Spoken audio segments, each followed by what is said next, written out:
Peace, peace, peace. What's going on out there, lovely ladies and gentlemen, gods and goddesses, mystics and magicians alike? Welcome, welcome, welcome. So we're gonna take the time and we're gonna break down the movie The Kingsman. And this was totally unexpected. This was not planned. I was not planning on incorporating this movie or this film into what I've currently been um, making content around. But I saw the movie and it just felt it just fit right in so nicely. So some of the things that we've been talking about around the history of the occult, secret societies and stuff like that, we're gonna kind of talk about it a little bit more, but in reference to this movie, we're gonna utilize this movie just to kind of take things a little further and to kind of paint the picture just a little bit brighter so we can make out everything that that we can get from it. So we're gonna take a look and do a little bit of breaking down on the film itself. Now, if you are on the Patreon, take a look on how you can be able to get access to that movie. I do highly advise you to watch this movie. If you have not seen The Kingsman, this was released in December 2021 in theaters everywhere. So if you haven't seen this movie, I do highly advise you to see the movie because we are pretty much going to spoil it because we have to dig into different aspects of the film to see what may be some hidden messages that may be hidden in there and how we can drive home some of the things we've been talking about already that's been um that's very closely related to this film, and you're gonna see why once we really start talking about it anyway. So once we really get into it, it's gonna be kind of obvious and we're gonna bring it all together and tie it on home. So we're gonna go ahead and jump right on into it. Now, The Kingsman, this particular movie is the third. This is the third one, so it is officially a trilogy with the completion of this movie. Now, this one is actually a prequel, so it goes back in time and shows us how the Kingsman agency came to be what it was, how this thing was established, all the things that took place that allowed this agency to become what it was. So this is what this movie is all about. It's about completing the circle. Okay? And one of the spiritual messages, or one of the things that I felt was really reiterated in this movie, along with it's really a lot of spiritual gems that was in this movie, is that everybody has their own path to walk. And you have to keep in mind that there are some individuals who are divinely selected for a purpose. And when you are divinely selected, that's a contractual agreement that was established before you got here. Let's go into this. Let's get into this movie though.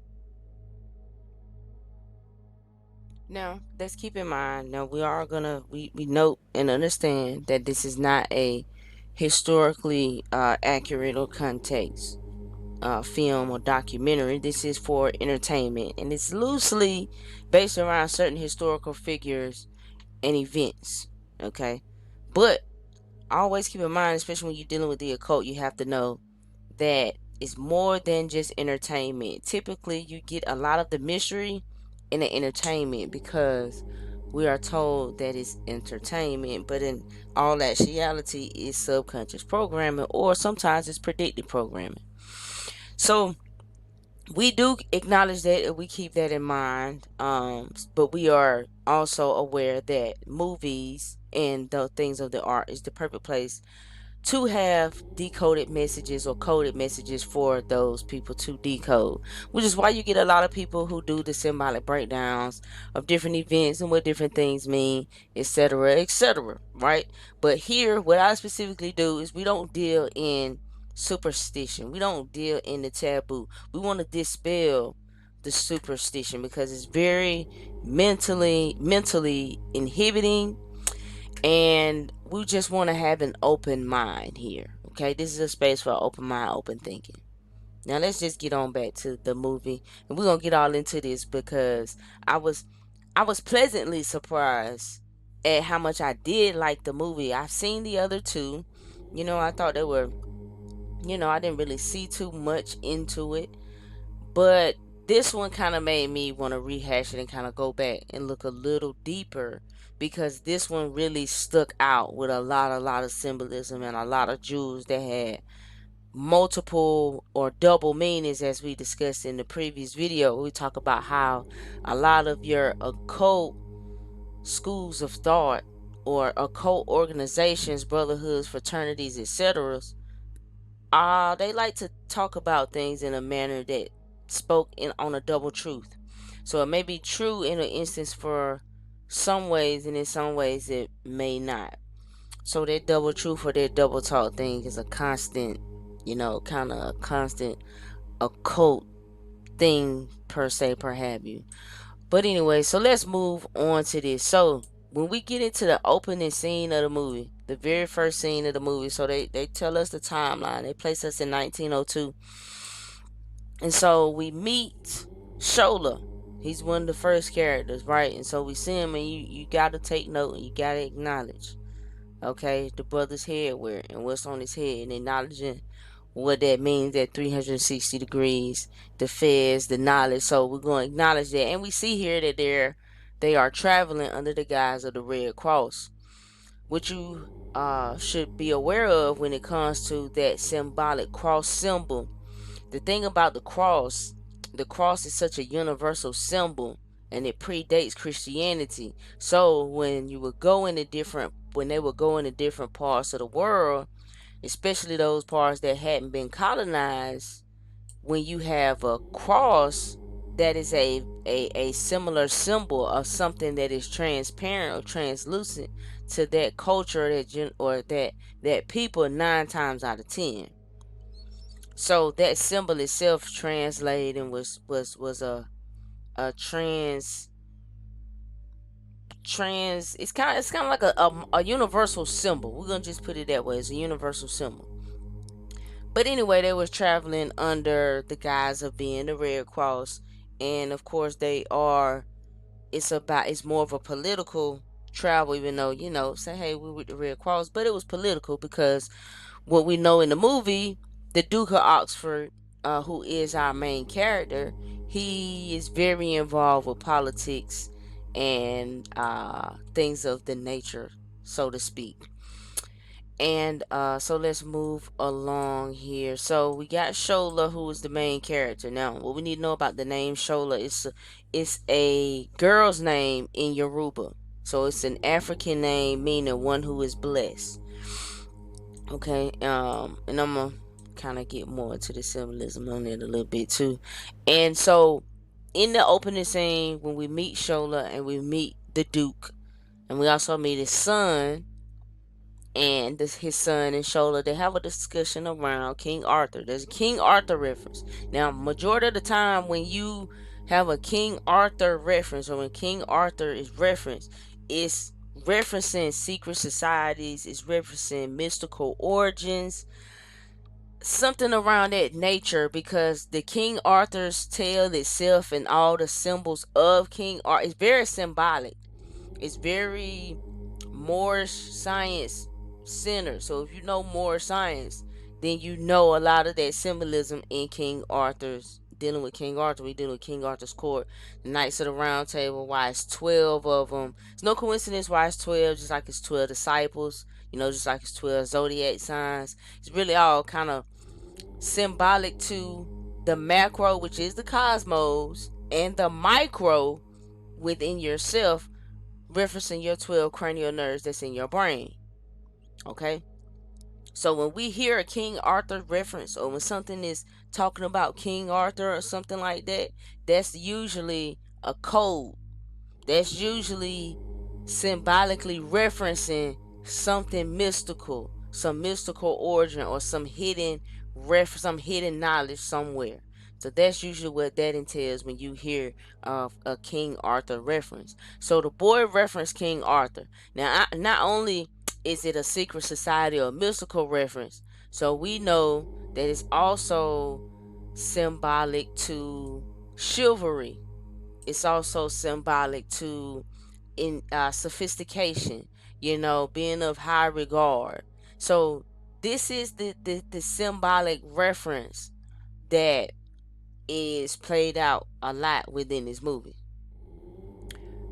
And so just to go further, so moving on along in the movie, so we see they're going to see about what's going on there in South Africa. I believe it's 1902. So Britain is in a war in South Africa at this particular time, historically speaking. So they're going to, do some politicking, so to speak, to meet with the one of their people here, General Kitchener.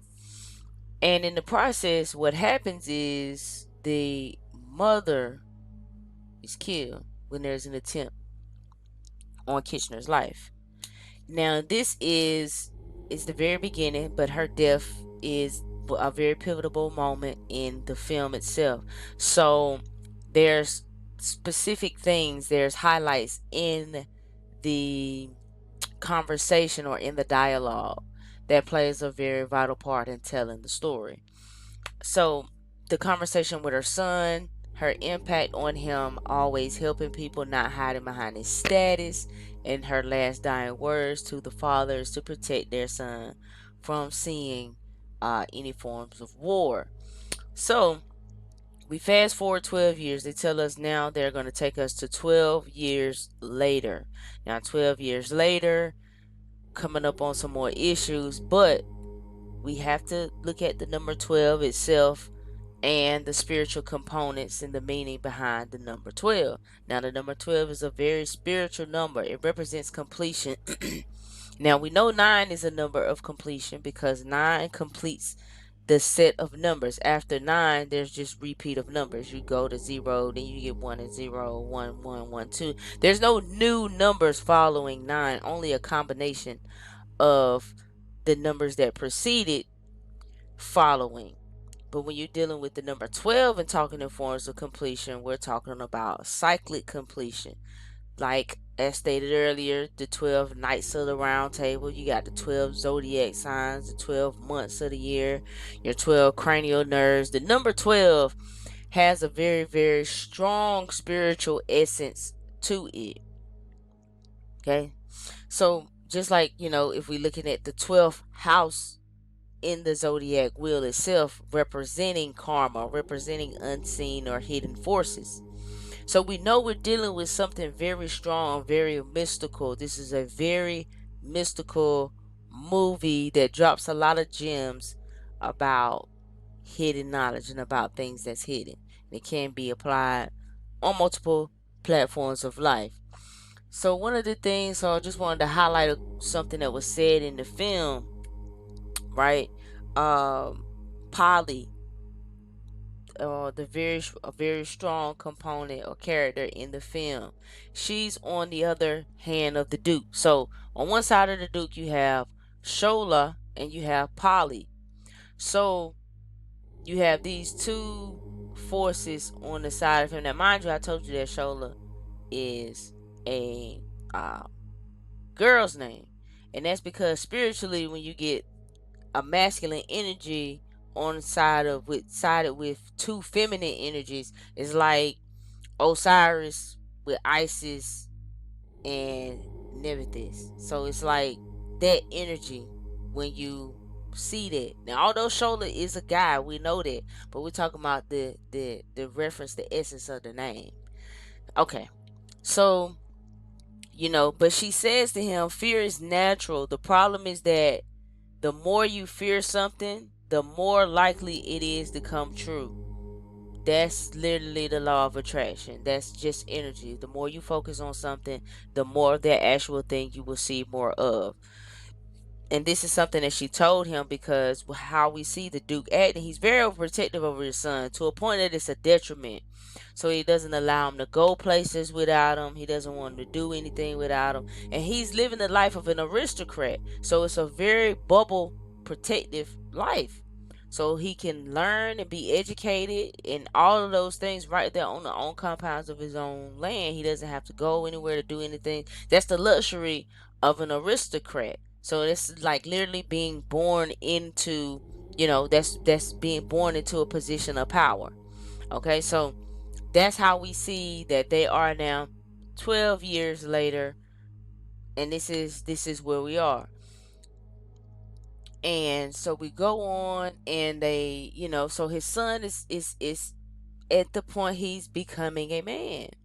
Okay, so he takes him to a tailor, the Kingsman tailor shop, gets him fitted for a suit, and he has a conversation with him there, and he talks about the savagery of their ancestors. He says they were terrible people. They robbed, lied, pillaged, and killed until one day they found themselves noblemen. So he's in Oxford. We're talking about the Duke of Oxford. So think about the word Oxford. Oxford University, Oxford, England. So this is telling you the prominence of his family and who and what he comes from. Okay? So it's safe to assume that, these are their descendants, because that's typically how it works in these particular times, and when you're dealing with names and when you're dealing with the hierarchies of class and aristocracy and all of that type of thing. That's typically how it is. Okay, so and in this process we see he meets old dude from the beginning, the general. So he's involved, he knows what's going on, but as stated, he's a gentleman, a nobleman, so he reserves, you know, from that. And we hear that he says to him, basically he's a pacifist, meaning he doesn't like violence. He's against violence. He finds violence and war to be unjustifiable. Okay, so that's one of the things about him, and he's asking him to get involved too. He's asking him for a favor to talk to someone, because there's some political concerns that's going on. So, like I talked about before, when it comes to secret societies and cabals and whatnot, it's more than just hearing those words and thinking automatically something is just this one depicted way. It's about understanding how it got to be what it is. So things like that formulate because the people that's in the position, those that's in the forefront, honestly, most of the time, they're not the ones that are in control. There are people that are behind the scenes that are pulling the strings. They are the shadow government. They are the ones behind the curtain. They are the ones that are causing certain things to happen in certain places that, kind of just stirs the pot and creates an outcome that would benefit said parties, regardless of the public or regardless of the grand masses of people. It is about what that particular group or particular people or person may be aspiring to do and have the power and the money to make said things happen. Okay, so that's what this whole movie is about. It's some spy shit, some politics shit, some military shit. It's about what go on behind the scenes and what's really the cause of wars and all of this shit. And you find out it's nothing but bloodlines. It's nothing but wars amongst the bloodlines. Alright, so they at the tailor shop. They happen to see the Secretary of the State or what have you, Kitchener, his homeboy from before. So he asking them to go see some other aristocrat, some other dude in position of power, Ferdinand, some archbishop somewhere. But anyway, he asked him to go. He like, look, bro, I know you a pacifist and everything, but I just want you to go talk to him. I think he in danger. Tell him what the deal is. So he agreed to go and do it. Okay, but now where it gets where it starts to really get interesting with the symbolism. So when you get introduced now, they give us this screenshot, right? And this really jumped out at me, because it's ideally like a mountain.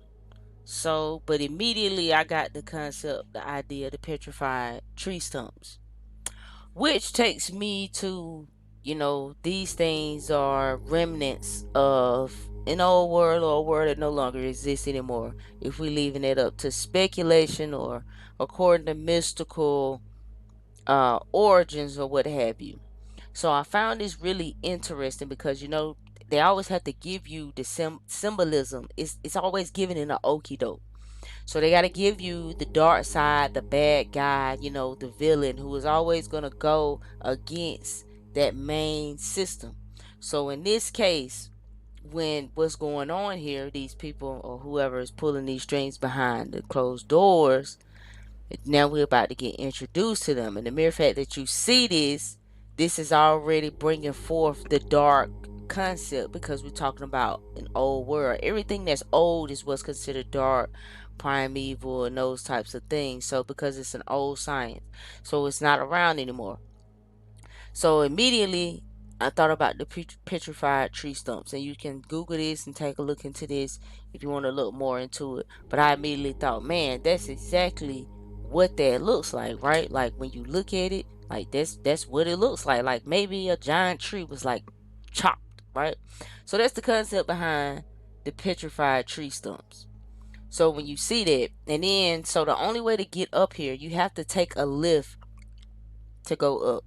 Okay, so you can only get up there by rising up, and it's a long way up. And when they show somebody first coming up, soon as the dude comes out of the barn from where the lift is, it's nothing but goats. So you just see a bunch of goats. Okay, so the goat symbolism, think about the goat symbolically in this connection to nature. And the devil, Satan, Baphomet, all that is symbolically described like a goat. So you dealing with you dealing just know that this is symbolic to dealing with the darkness, dealing with the dark side. So you're dealing with the old people, you're dealing with the old science. It's that type of thing. That's the okie doke. That's what we seeing. So this is where we get to finally meet who the opposition is, or what the opposition is, or what it is exactly that they are up against. And when they show home dude, they never really show him. He's just always in the shadows. So they always keeping him in the shadows because they don't want you to see who he is, for one, and because for two, that's kind of part of it.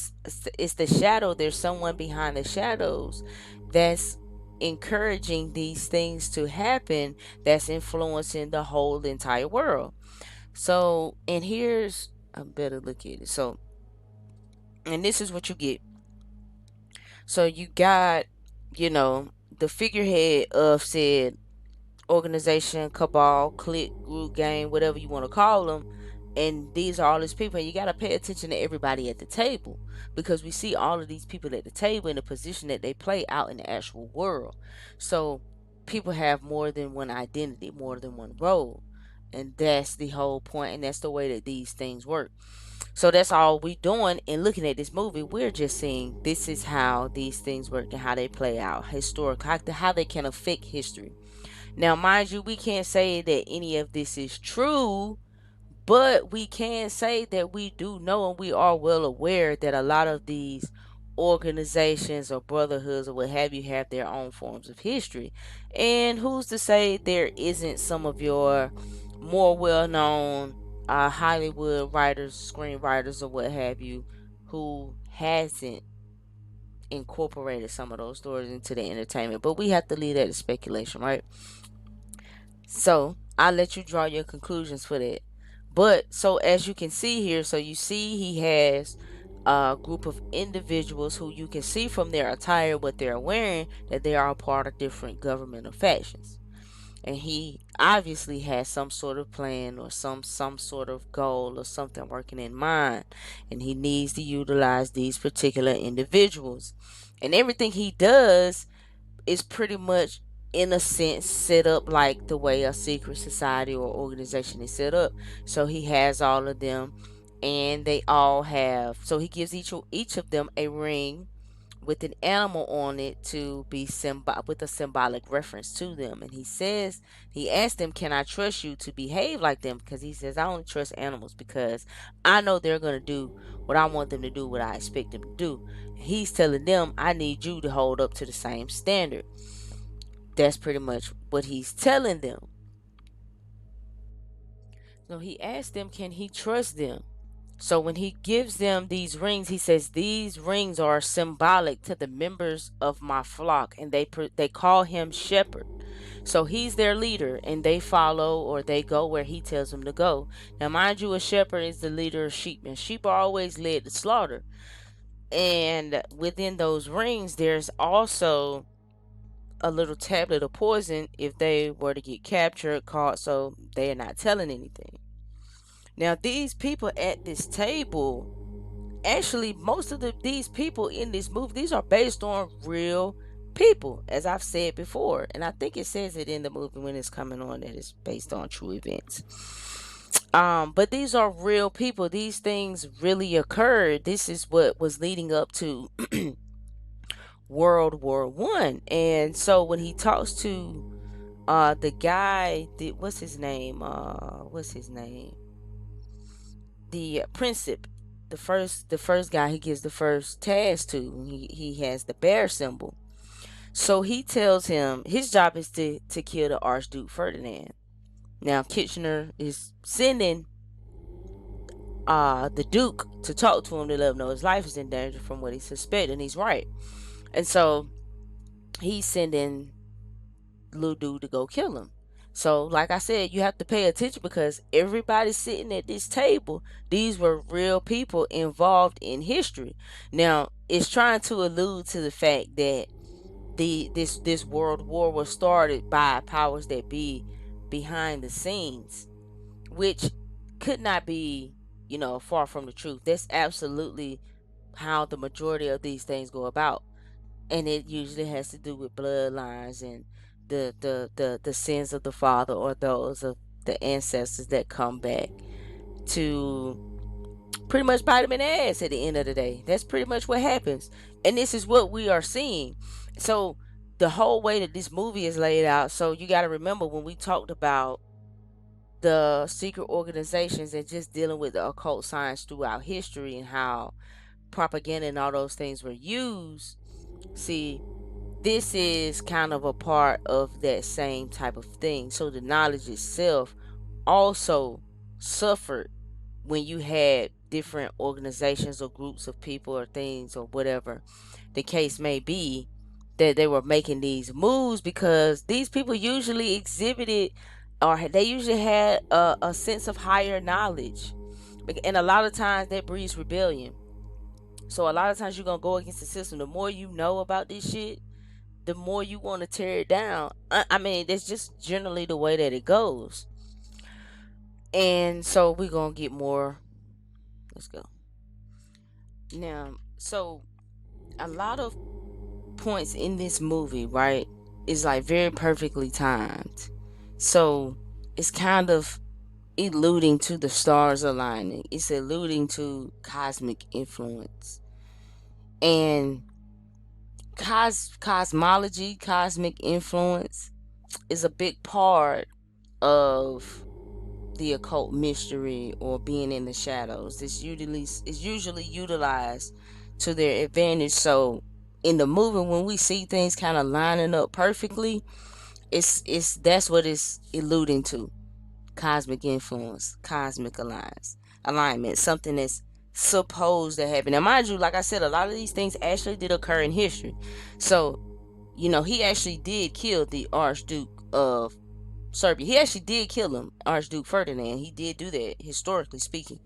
Now, this movie, like I said before, it dropped so many gems. Excuse me, guys. Let me get a little bit more comfortable. So it drops a lot of gems, right? And the dude, he attempted to kill him the first time, and he missed. He missed. The son Conrad forwarded his plan and deflected the bomb.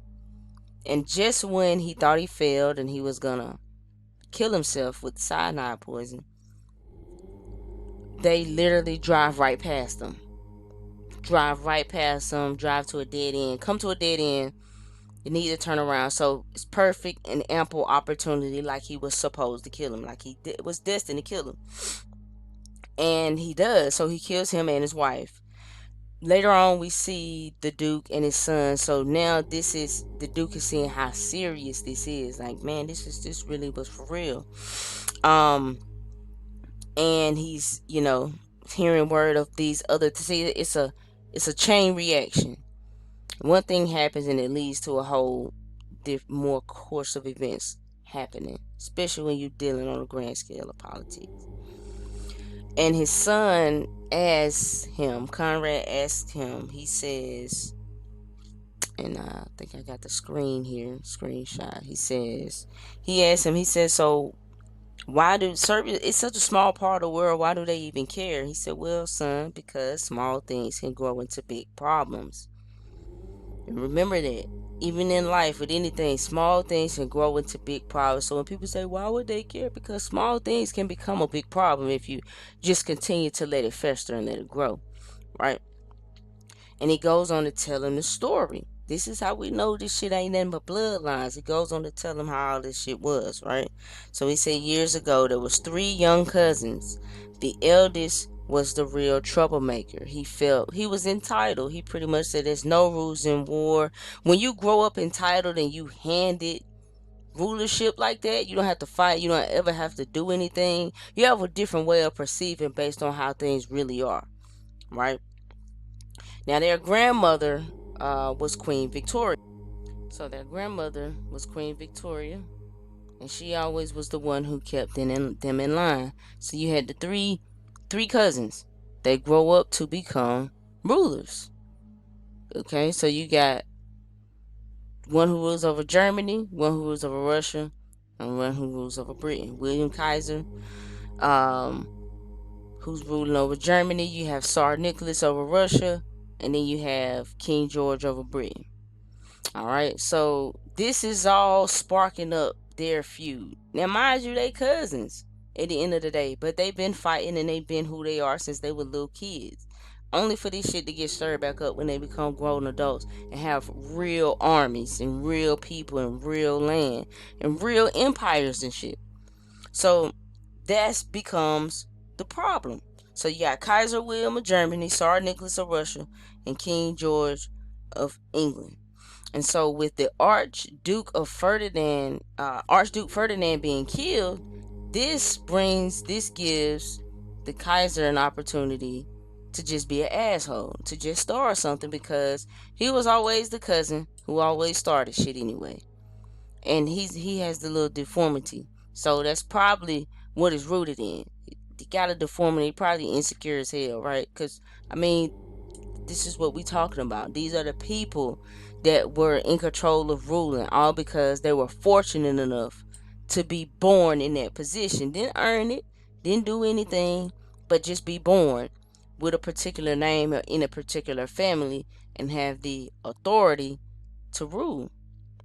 Sometimes that work out, but not always. And we know that historically speaking. So that's not a coincidence. And the son asked him, Conrad, he's like, come on now, surely they have matured enough that they'll avoid war. He's like, one would hope so. You would think that.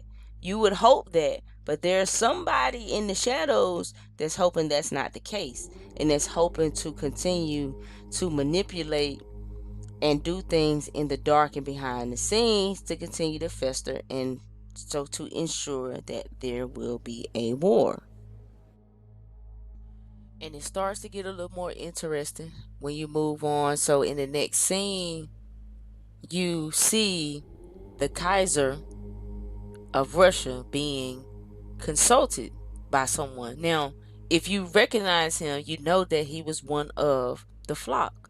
So he's, of course, his strings are being pulled by whoever it is who is running this little shadow government over here, who's trying to get them to go to war. Now, so far we don't know why. They haven't really came into the why as to why this is occurring, why they're doing this yet. We don't know that yet. At least not at this particular point in the movie. So we see now that he's being directly influenced by the powers that be, not knowing so, of course, because he's the Kaiser, he's appointed. He feels like he the one. You can't tell him nothing. He wants what he wants, and that's why he's like, if I want a war, then I will have it. That's just his mentality. And it don't help old dude here really trying to influence him to do that anyway. That's what he want him to do, right? So that's what he want. Now at the same time, now we take notice here with the Shah of Russia. Okay, so we know dealing with Tsar Nicholas, he's also being influenced, because we got Rasputin right here, who is influencing him and who's giving him counsel, and who's nudging him towards war, because they have a hidden agenda. There is something more at play here, other than just their little feud that they can only see, that they are blinded by. They couldn't see anything else going on behind it. Now, like I said, this is based on real people and real events. So a lot of these things really did occur, but the story itself in behind saying these are the things that happen behind closed doors, we can say that this is made up, so to speak, right? So this is a real person. This was a real event, right? He really actually did murder the Archduke Ferdinand, which was pretty much like a detonator to World War One. If you know your history, that's what kicked off World War One, so to speak. Okay, and it was suspicious things around his death or what have you. Not this exactly, but there was some suspicion it was a terrorist plot or what have you behind his death. So this is the real three cousins right here. This is the three cousins that is really based off of. And this is Rasputin. He's really based off of a real person. The real Rasputin around 19. This is a picture of him around 1914 right here. So he's really based off of this real person. Eric, he's also based off of this real person. He was really a part of everything that went on in Russia, even dealing with what's your man's name out of Russia?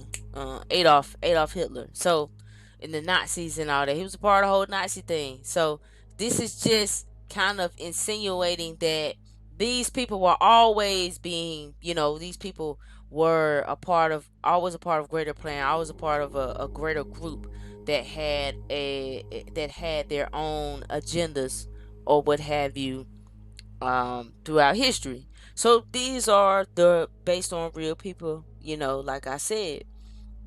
And because these things have occurred, because you have these people that are influencing, even though the one person, the King George, who does not have someone directly who is trying to manipulate him, that's counsel that's from there. So he's the one who's trying to keep the peace. He like, look, we family, we cousins. Let's just remember what it is we supposed to do. Let's avoid war. But when you got other people in your ear telling you shit, it don't always work out like that. It's easy to let other people gas you up. So they have to go to war still, because the British have to join, because they are allies with Russia, with Germany. So they have to Russia, with Russia. So they have to go to war too. So for 2 years, they start war, and now we finally learn why. What is it? Who is it? Why are they pulling this? Why do you want them to go? Now we see what happens. So now that we see that, and we recognize that these individuals have infiltrated these different governments for the manipulation to occur, now they kind of reveal what the whole point of everything is all about. And if you see the scene where he pretty much breaks down, after 2 years of war, they amassed millions dead. They've drained all of Europe's resources. So he was thinking the timeline was going to be 10 years, but in 2 years, you go from this picture on the left to this picture here on the right.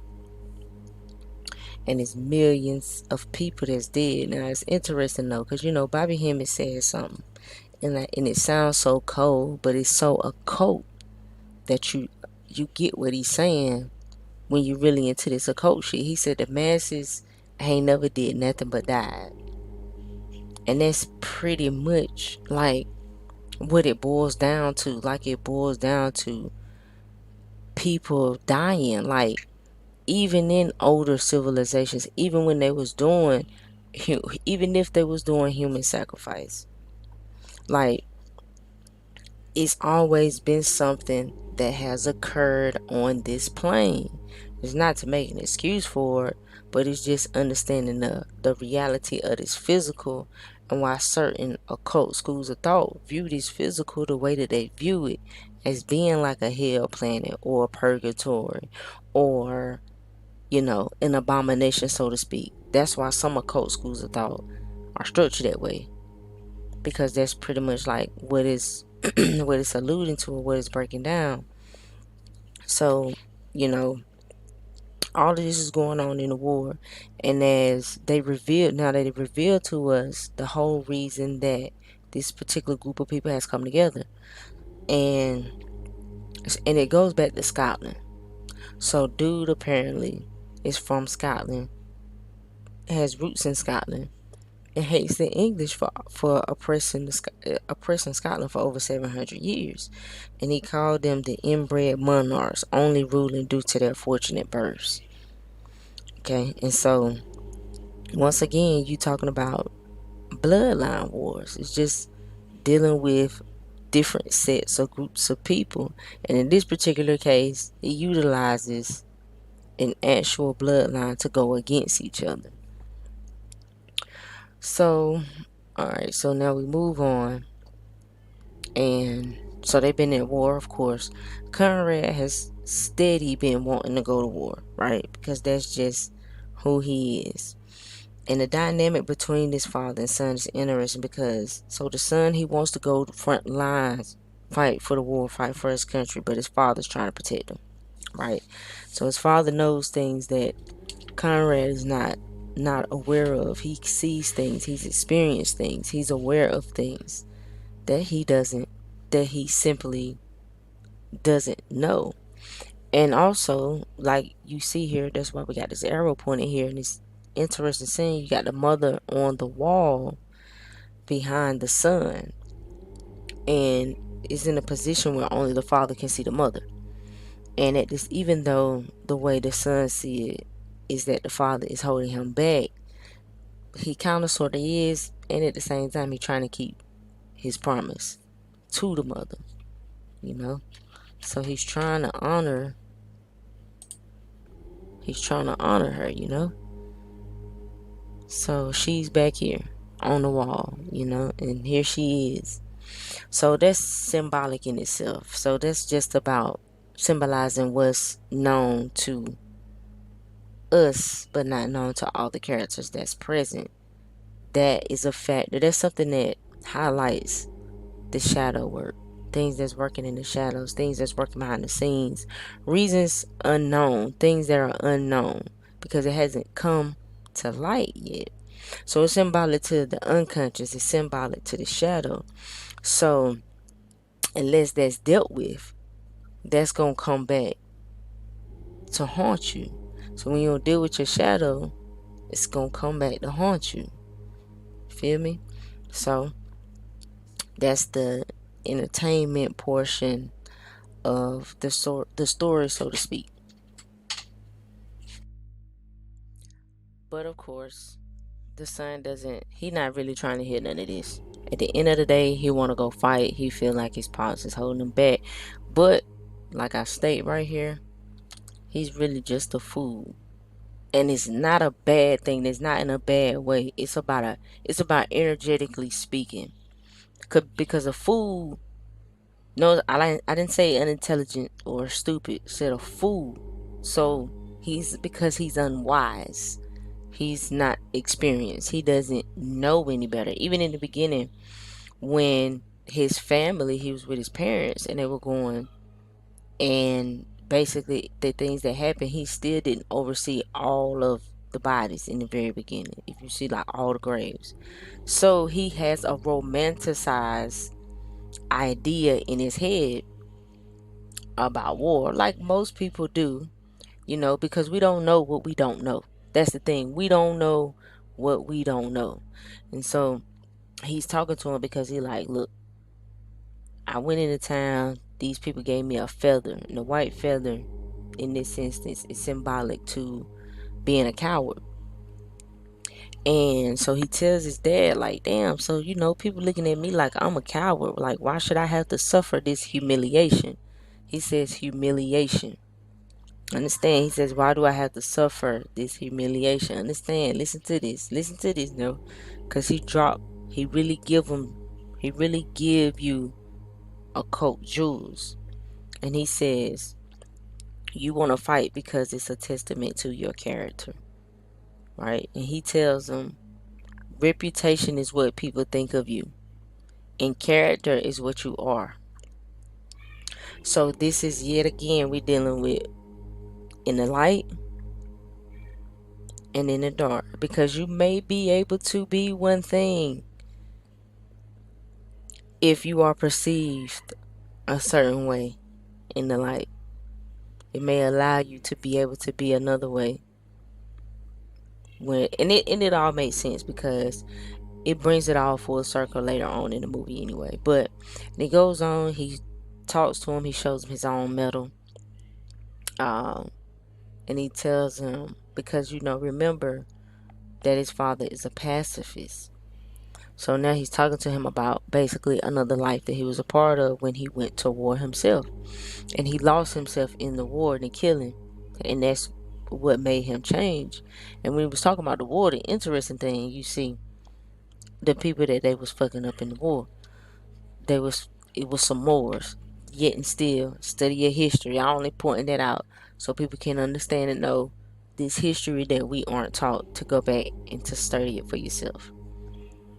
So, and this is what he was talking to his son about. This is what he was trying to get him to understand. Like, I know you want to fight, and it's because you want to do what you feel is right, and I commend you for that. But this ain't no real war. This is a war we never seen before. Everybody just, and it showed you, everybody they just dying, bro. It don't even look like they stand a chance. So of course he wouldn't want his son to go get killed, right? So moving on, what you see now. So now they take us and show us Rasputin, right? And they show us exactly what it is that he's doing, how he's manipulating over the Tsar. And he's basically using his position of being a priest and his ability to heal to manipulate to get him to pull out of the war, because that's the whole plan, right? So, and as you can see, we take notice, of course, we got the black and white checkerboard floor because, Rasputin utilized a lot of dark magic, a lot of dark signs. So, and you can see, so like when he heals the boy, he uses like a tonal frequency type of thing to heal the boy, and that's his ability. So we see him do this weird thing with using his voice and using this vibrational frequency of his voice and bring the boy back.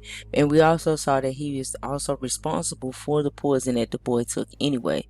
So all of this is a big manipulation, because of course he has other agendas. He has ulterior motives because he's there on the basis for somebody else. There's something else that he has planned. That's the whole thing, the whole infiltration.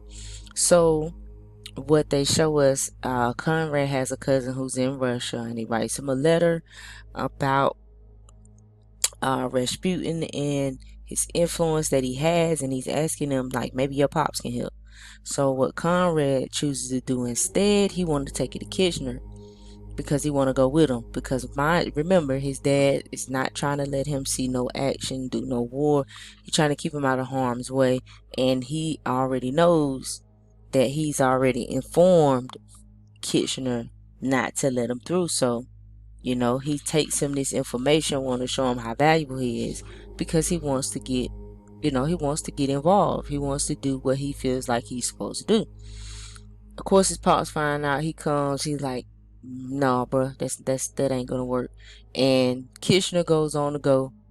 Good thing he didn't go, because it's at this particular point in time that Kitchener gets killed. And he really does die like this in real life. Historically, he dies by drowning. They say the same exact thing. They say in the movie he had a German mind, but they don't think that that's the case, and that's what happens.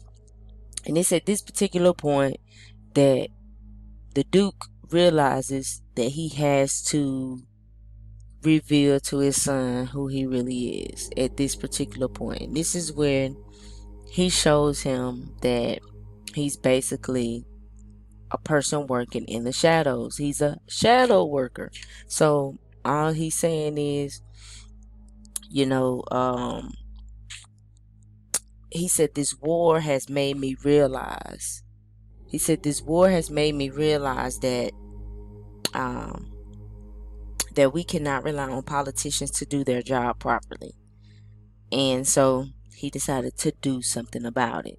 And that's what we see in this particular point in the movie. He kind of shows us who he is, because mind you, we've been thinking he's just a gentleman. He doesn't want his son to go to war.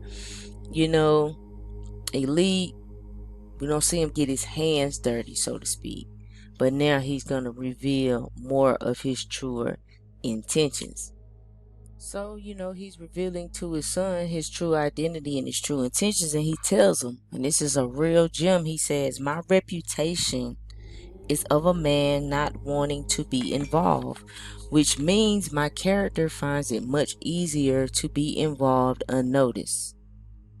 So, he's telling him, because people have the assumption or the idea, or perhaps the misconception of him being someone who wants nothing at all to do with any of those particular things, it makes it easier for him to be involved unnoticed. So it's like the spook who sat by the door, kind of, so to speak. So it's like, this is who I appear to be, but this is who I really am. I appear to be this way so that I can truly do what it is that I need and want to do over here without having to deal with any grief behind it. So sometimes you don't always know people's true intention. Sometimes the way people reveal themselves to be publicly is not always who they are behind closed doors, and that is by intention. Sometimes it's by design. So even like Ray Charles say, playing country dumb, make them feel like you're too stupid to know anything, just to get them to reveal more so that you put yourself in a better position. It's kind of similar, kind of like the same thing. So we're working in the shadows. And so what he said was, because your cousin did send that letter, we extended our network. So he let him know not only was he involved along with Polly and Shola, but they built a whole network of domestic workers in all of these places so that they can have intel from people who are literally in these places so that they can truly get the best information that's available. So they are also infiltrators. So it ain't just the bad side who has infiltrators, even though they're more influential, but they also have infiltrators as well so that they can get the knowledge and get the information too, so that they can know how they're gonna move. So, and this is where he explains to Conrad he's found a ring connection. So there has to be a connection between what's going on. These people have to be working together. So his cousin is throwing a Christmas ball, and Rasputin has accepted his invitation, and they come up with this whole plan, this whole scheme.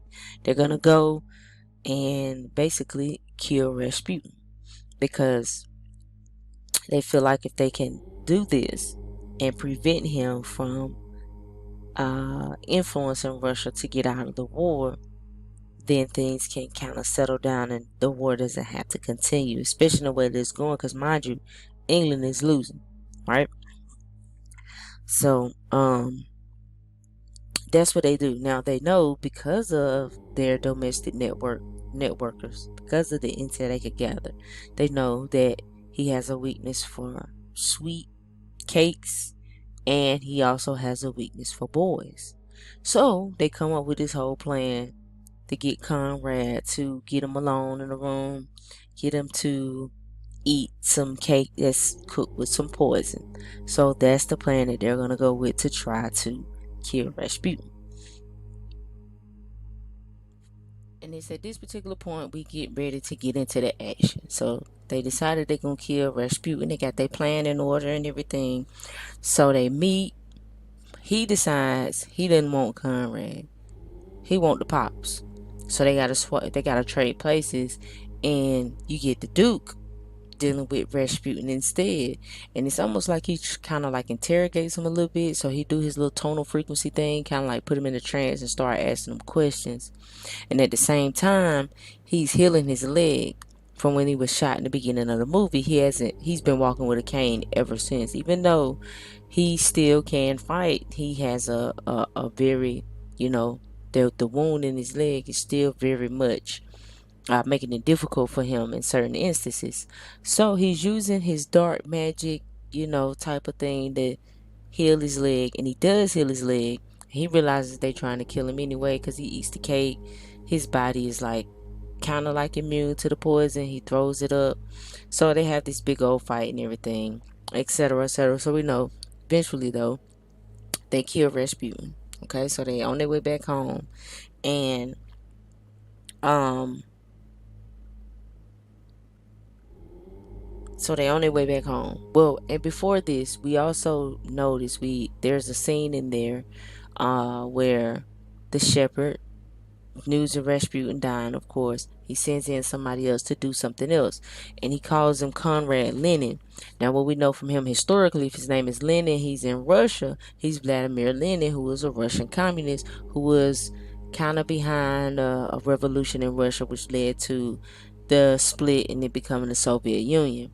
So, what they're still steadily alluding to is that a lot of these things that occurred historically was because of some other force pulling the strings behind closed doors, which is a very likely thing that has occurred, but they just entertaining you through the purposes of this movie. But they are still telling you this is pretty much what go down. This is how it happens behind closed doors, right? So and he told him, he said, look, just start your revolution. I don't care about your ideologies, your politics. Just get that shit done so you can get Russia out of this war, because that's the plan. He want Germany to just go in on Britain so they could lose. So now we get to the point where they show them on a train. We're dealing with what I consider this to be, it's like a celestial event. So they accomplish something. They kill Rasputin. Okay, so it's a major win for them in this war. And at the same time, now it's Conrad's birthday, so he's come of legal age. Now, mind you, the only reason he has not entered into the military forces or join the wars because he legally can't because of his age. But now he is of legal age. But at the same time, his father has also revealed to him the true workings of what it is he does behind closed doors. But that's not enough for Conrad because he very much plans to enlist in the military anyway. He doesn't care. Why? Because more than likely it's a romanticized thing. You gotta do what's done in the light. It's not easy to work in the shadows because you don't get no credit for it. You don't get no notoriety for it. Don't nobody know about it. There's no publicity. Don't nobody know what you're doing behind closed doors. And so to me, that's always a harder thing to do versus just showing your hand when you come. Like in this society, how people go at this system. You got some people who outright, you know who and what they stand for outright. And there's some people who you don't know, who you may not know who or what they are. It's just like Django. Remember on Django, when he explained to him, you have to play a role. We're going to have to do this particular thing so we can go in and get your woman. And he had to appear a certain way and he had to play that role to the T. And it was a lot of things that happened that could have questioned where he stood, and he had to stomach that shit because it was just like when the dude got ate by the dog. Now Of course, that was like probably the worst thing to see to deal with. He probably really wanted to react to it, but he couldn't. Not if he wanted to get done what he really wanted to get done. He had to keep his eyes on the prize. And that's a very, very hard thing to do. And it takes extreme discipline, and it takes extreme shadow work, because it takes for you to work with your ego. Because all that really wants credit anyway is the ego. Whatever wants notoriety, attention, wants to be seen as smarter, bigger, better, all that is just ego. So, as we stated before, Conrad is young. He's foolish. But as I stated in the very beginning, there are some things that you are spiritually contractually obligated to do, because you already contractually agreed to do said thing before you even got here. Now that's where your belief system comes into play. But you can believe whatever you choose to believe, right? See, so his father, you know,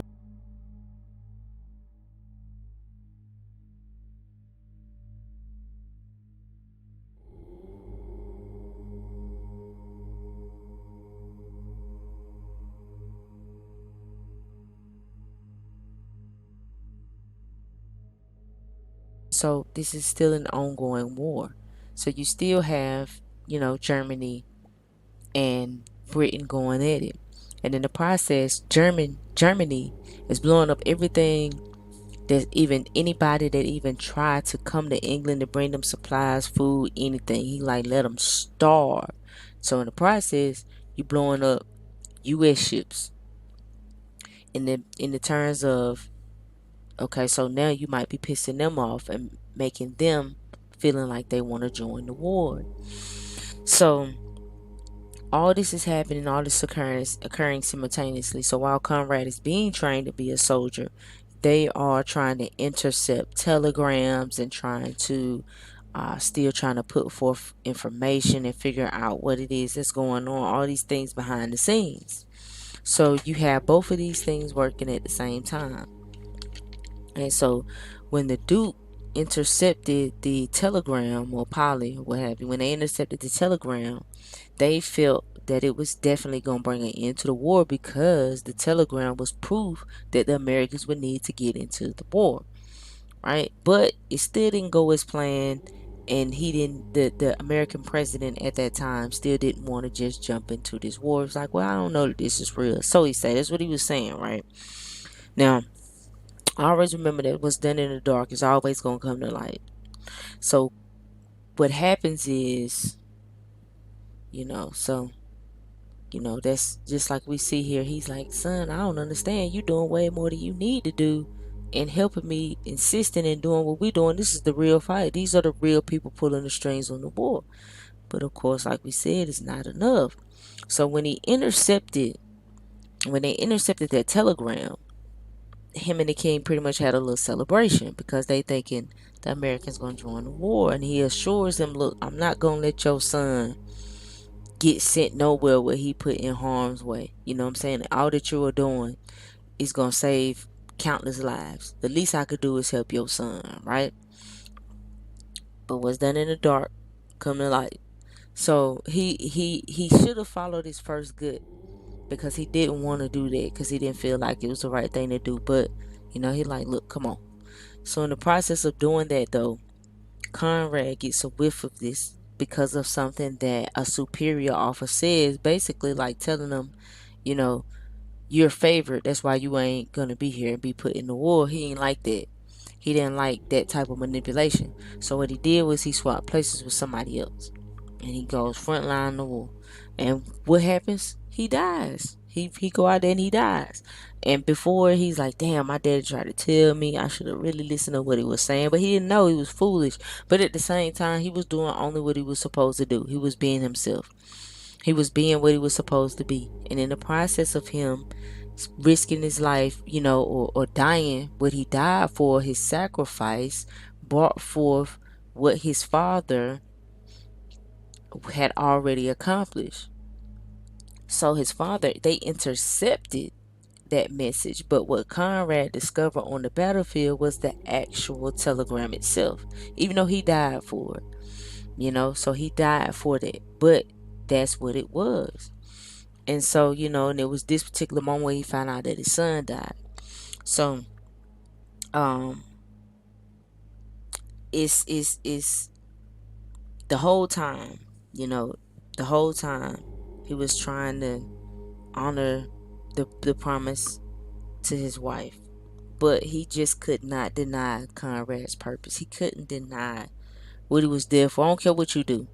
You can't deny why you here. And that death, that pain is a transformation. Out of that pain, that organization was born. That's the magic. That's the sacrifice. See, we always saying sacrifice. We don't really know what sacrifice means. We don't really understand how a sacrifice can work, especially spiritual sacrifice. It's not necessarily just saying, I'm just going to hand over my loved one so that I can have this in exchange. It's not that simple. You don't always know what you're exchanging. Like, spirit don't work that way. The way I view it, spirit rules shit. That's how I view it. So the way I see it, it's always spirit in control. It's never about an elitist. Even if somebody pulls some strings to do something, it's what has to be done. It's like the Jesus story, right? Like, why does there have to be a Judas? Because if that doesn't happen, you don't get the Savior. You don't get the sacrifice. So in my mind, the way my spirituality work, the way I channel, spirit always ruling this shit. So that's why I view symbolism, the occult and all that a different way. Because to me, that doesn't grant authority to those people. It grants the authority to that which it grants the authority to that which it is describing. To me, that's how I function. That's how I work. That's how I see it. That's how I gotta view it. But the death, the pain, all of that brought the transformation because he was at his darkest point. He was at his lowest point. You see him unshaven. He's drunk, like he's completely out of his character. This is the lowest particular point he's ever been in, yo. And that's the magic. So out of that pain, because nothing is more painful than death. Death is the ultimate pain point. It's the ultimate transformation. Nothing hurts like that because you're never gonna see that person no more. So death is always symbolic to like a transformation that can't be matched because that's a level of pain that you can never understand. It's gonna change you forever. It has to change you, and that's what transformation is. It's change. So death brings about change, an everlasting change. You never gonna be the same again. I mean, think about it. When you lose somebody that's really close to you, you lose a parent, a sibling, a best friend, or a spouse, a boyfriend, girlfriend. You lose somebody that you deal with every day. That changes you forever. You are never gonna be the same. And that's what this did. This brought out the transformation because the Kingsman agency doesn't exist yet.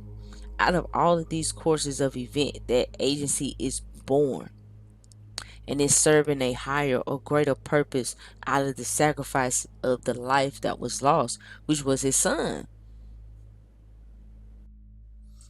So with Conrad dying, so this is a pivotal moment in the story. So with the Duke on his decline and everything.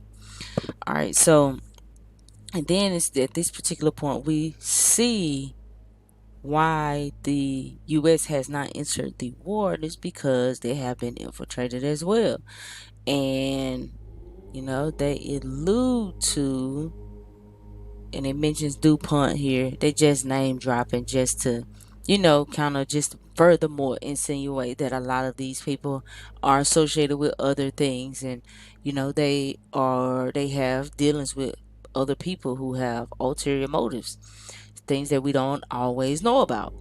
So Now we know, which of course we have figured that, of course, and it becomes more evident once the king he comes to speak to the duke, even though he's in this condition that he's in. He's coming to give him an update, to give him an update. So Russia has pulled out of the war. We doomed. We destined to be doomed. If it's not, if Russia don't kill us, no, if Germany don't kill us, the people are gonna starve. So, they're gonna uproar and they're gonna revolt. And he was like, I've been advised to change my German surname, Saxe Coburg, to Windsor, which is something that's more English, and that's something that has occurred historically. You see the changing of the names, sometimes dealing with the area, geographical region that they are in, to make it easier on themselves. But so the king comes to see the duke, let him know all of those type of things. And he also brought him his son's medal, his victorious cross, because what he did was, it was still a hero's moment, and he was still honored for that. And he said to him before he left, Conrad was a man who knew his duty. And on top of what the king has to say to him, and then you put Polly, the woman, because we have to remember one thing about the Duke is he's very strongly motivated by the feminine aspect. So in the beginning, all of his actions were motivated. He built around the promise, the words by his wife. So it takes for Polly to step up to him in this particular moment, aside from the king, to really push him. So he has a strong sense of being directed by a woman. She tells him, you have to be the man that your son would have been. He's not here. So you have to honor him and be the man that he would have been. And he knows there's no way he would have stood by and just would have wanted any of those things to just happen. He would have wanted to do his part. So the Duke knows he has to do his part. So in that sense, he picks himself up, and he gotta get at it. He has to finish what he started. And then, so after he picks himself up, he he uh he this is when he finds out the president is being blackmailed, because he was filmed being seduced by the woman Marta. And from there, that particular point, they figure out where Morton is, and they actually discovered where he was because of those goats, the cashmere. All of those people had the cashmere, and so he was able to trace back where it was based on the goats. And that's when he finds out who the culprit is. Okay, so now that they know, and they're going to approach, they're going to the goat, going to get dude or whatever. We gotta find out who the culprit is, and of course you find out it's been the dude from all along, Morton, the dude who was literally with Kitchener the whole time. So he's been had intel on the British the whole entire time, because he was supposed to be on their side. And we look at the name Morton, so it's an English and Scottish name, right? And it's habitational name from any of the many places called Moreton, named in Old English as settlement ton by or on a marsh or moor. Now, of course, they're saying they're meaning more land, but we know what that is really about. Okay, it's just referencing an old word or old energy that's always trying to come back, that's trying to continue to be suppressed. That's how we do with when we looking at these types of things. So they, of course, they win or what have you, right? So they're victorious, and he says, of course, thanks to you and your son. So his son died so they could win the war. So that's the overall theme of it all. That's the sacrifice. He lost his son, but they did save the whole kingdom, and in the process establish the Kingsman agency in itself. So you got the founders, so it's six. Now 6 plus the one on the wall makes 7. So we know there's seven spiritual number, 7 chakras, 7 days of the week. So the founders here, number 7, and they again come back to the reference to the King's Arthur's court, referencing something mystical, something hidden, but it's for the greater good. And so, and that pretty much is it. And then you get in the final credits, you see Lenin You see your Nazis. You see the Nazi movement. You see what brings on the World War II and the introduction of Adolf Hitler. So they're simply alluding to the fact of the Second World War in itself probably was because of something going on behind the scenes that we don't exactly know about, aside from what was told to us. So that's pretty much like the whole breakdown of the whole thing. And it's just about, you have to understand people passions are sometimes used against them because it makes for easy fuel. So a lot of times people believe in these movements and don't understand the underlying cause or what's really pushing these movements to happen.